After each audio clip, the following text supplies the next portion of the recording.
All right, everybody, thanks for coming. Just wanted to say thank you for you all being here, and I'm going to say some words about Kevin right now. I first met Kevin in 1982. The only reason I know the exact year, it's because it's the same year that the Super Bowl was at the Silverdome. The Joe Montana-led 49ers versus the Cincinnati Bengals. I know it's hard to equate the Kevin most of you know with sports, but we were 9 and 10 years old, and we were all obsessed with the NFL, Atari, Star Wars, Michael Jackson, Rocky Balboa, Mr. T, Hulk Hogan, and Andre the Giant. It was the greatest time to be a kid in all of human history. These things took up most of our thoughts and prevailed in our conversation. There was a handful of boys in our neighborhood who in the fall and winter months would play tackle football with a soggy Nerf at the Baptist Church field on Old 8 Mile in Gophie. Weighed down by thick 1980s style winter jackets, moon boots, long johns, and tough skin corduroy pants, we would attempt to emulate our football heroes and slaughter each other in the style of Ed Sable highlight reels for hours. The worse the weather, the better. My best buddy at the time was a kid named Paul Reeser, who was a couple years younger than me. He went to Mason School, equally close to home, but not a Catholic school. It was where most of the kids of the Hampton, Roslyn, and Bryce corridor went. I went to St. Joan of Arc, so when a new kid would pop up at one of our almost daily games, I had to be introduced by Paul. One day, Paul brought a kid named Aaron Michael, and he brought a kid named Bobby Titterington, who brought a kid named Kevin Gage. We picked teams. I was always a captain because I was about a year or two older than everyone else and the biggest. I thought, okay, this Kevin kid's a little bit taller, has a funny last name like me, skinny, probably fast, and off we went to play something that resembled football. But there was a problem. As the game went on, as was usual, my team was dominating. Bodies would fly everywhere, laid to waste by the extra years of weight and height advantage I had on my friends. I was the enforcer, Lyle Alzado, Lawrence Taylor. I loved it. But then someone spoke up. It was my own teammate, Mutiny, the kid with the funny last name. Even though we were annihilating them, Kevin called the timeout and said something to the effect of, "This just isn't fair. This kid is too big. It's not even fun for everybody else. This kid has to be all-time QB." Translated for non-sports fans, all-time QB means that I'd only get to throw the ball and not kill the other children anymore. I was resistant at first, but was voted down squarely, Lord of the Flies style. And although I was irritated at the prospect of my illustrious linebacker career being cut short, I saw his point and I didn't hate him for it. And I learned something about the new kid that day. Even though he was just 9 years old, he was already a Democrat. But in all seriousness, from that moment, I knew, if only in hindsight, the kind of stuff that Kevin was made of. The little guy got stood up for, and all was fair and fun for everybody. Our games lasted another year or two, and Kevin was a regular, but eventually Joe Montana slowed down. Mr. T and Hulk Hogan faded into obscurity, and so did our Nerf Ball Baptist Church Slaughterfest. I would never see Kevin in tough skins again. The principled kid with the wispy blonde hairs sticking out from under a wool winter hat walked home to Hampton, and I walked home to Bryce. Fast forward to 1986, my freshman year of high school, things were going great. I was in with the cool kids, the popular kids.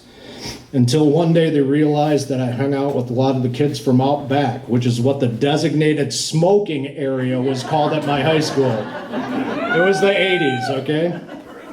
Back there, not only could I find my sister Liz and her friends, but you could also find metalheads and Iron Maiden t-shirts, Joe Leone. Ex-jocks who got kicked off sports teams, Dave Enspigian. And girls from the Children's Home of Detroit, guys from Auto Shop, who mostly didn't smoke, but liked the fact that the girls from out back actually looked like girls, not dressed in the baggy peg jeans, oversized sweaters of the day.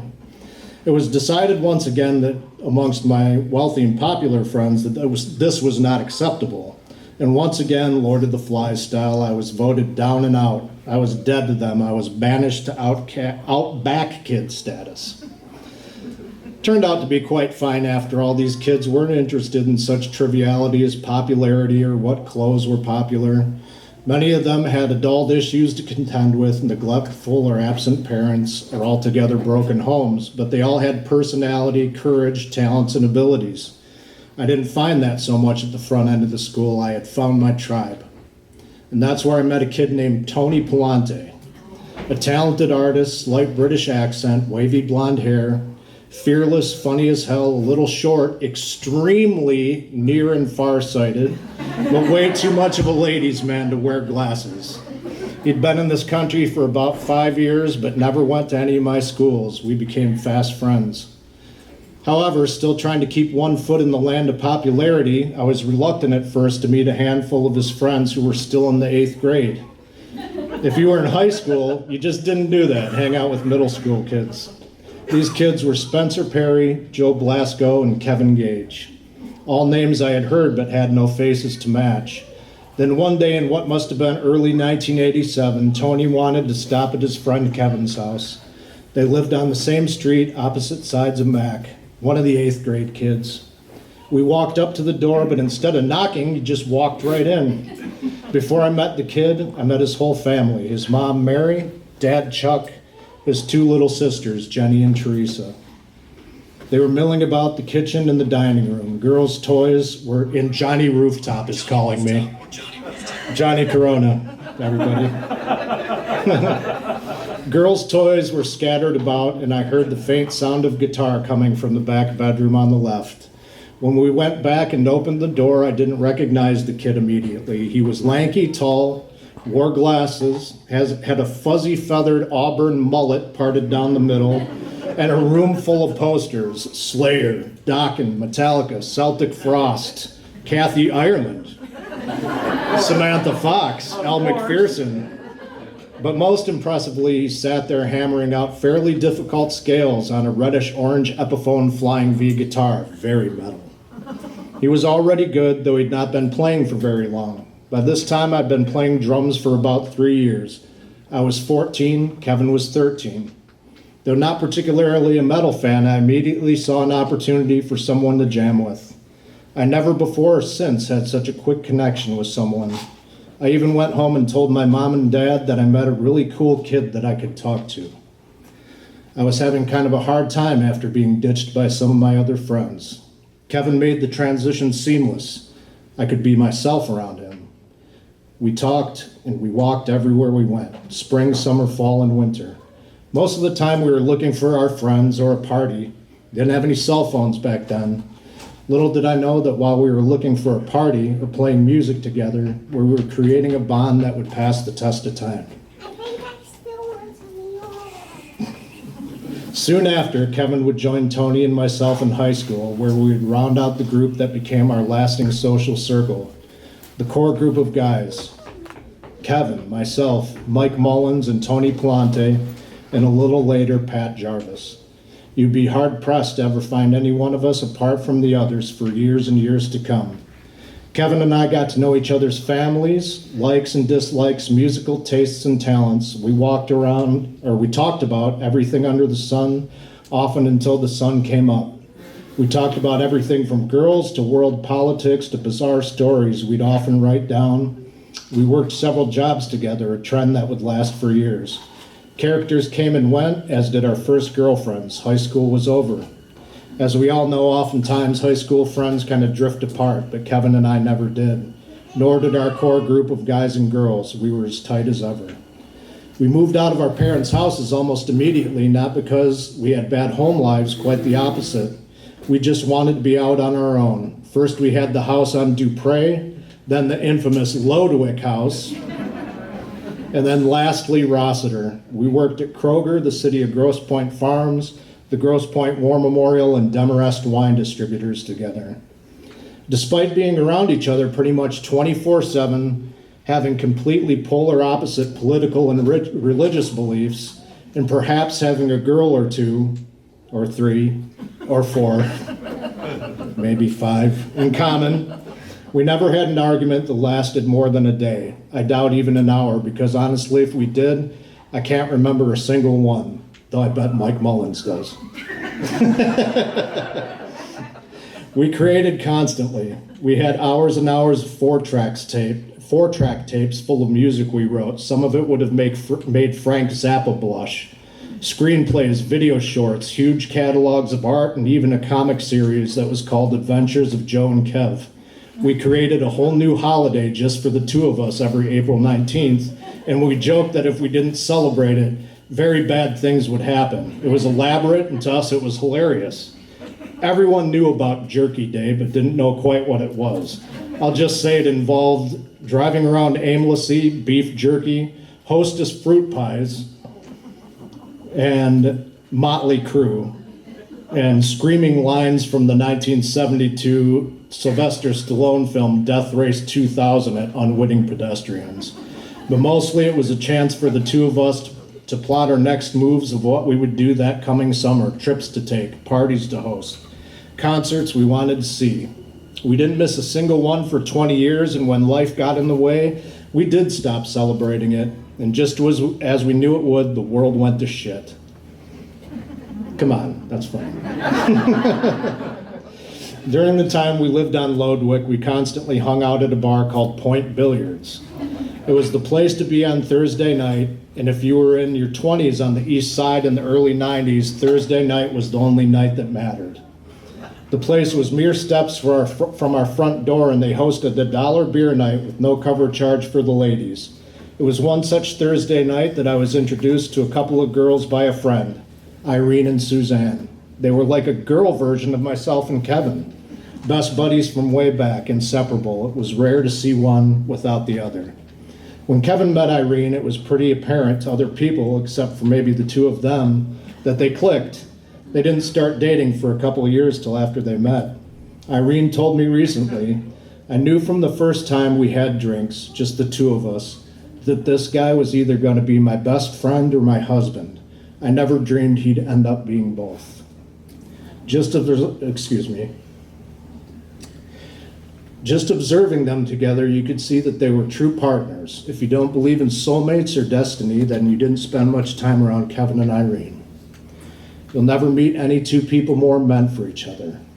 I always felt, misguided or not, very protective of Kevin in the same way an older brother would be, even though he was hands down the more level-headed of the two of us. As far as friends go, Kevin was the great love of my life, and my protective instinct was more than thrilled to hand him over to the great love of his. He loved Irene in the biggest way possible, and I'm not even sure that the word love is encompassing enough. Making Irene laugh was Kevin's life mission, and he would do just about anything to accomplish that very thing.